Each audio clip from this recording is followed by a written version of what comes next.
Greetings fellow Decepticons, Sound Blaster 1987 here with part 1 of my McFarlane Toys Blackest Night Wave 1 review.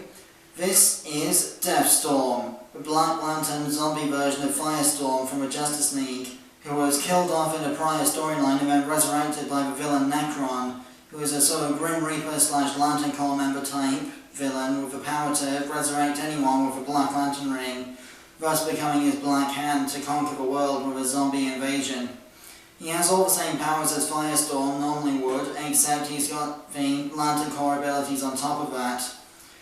As you can see, the normally yellowish-orange flame on his head has become blackish-purple and very smoke-coloured.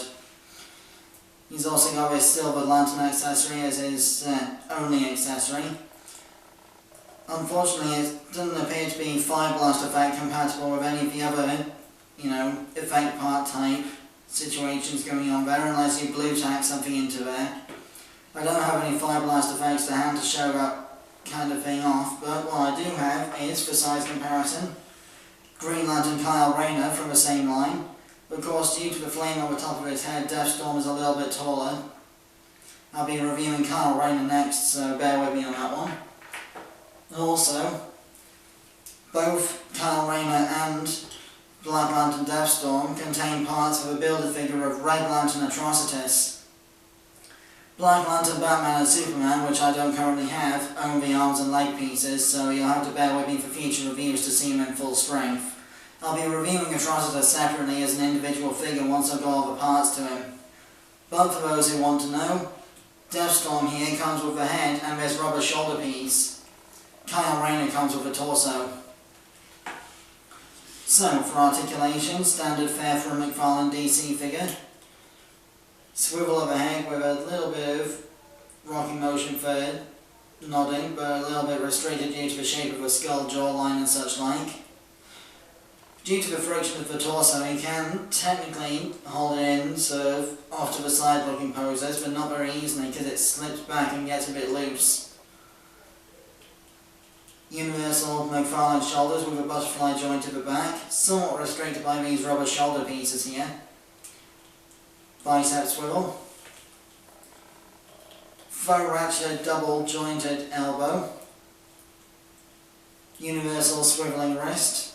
No swappable hands on this figure, but I'm sure it would be compatible with that mechanism if it did have any. And I'm sure somebody's going to be customizing neutral hands for this guy at some point. Mid-torso ab crunch tie joints interfered with once again by the rubber sculpting of the torso pieces and such.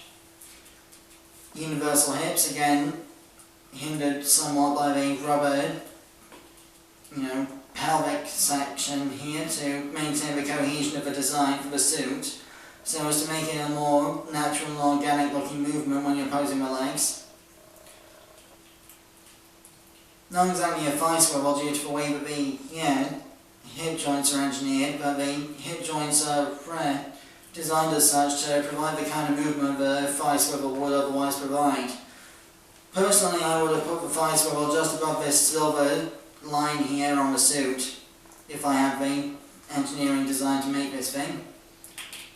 Then another faux ratcheted deep double joint here on the knee.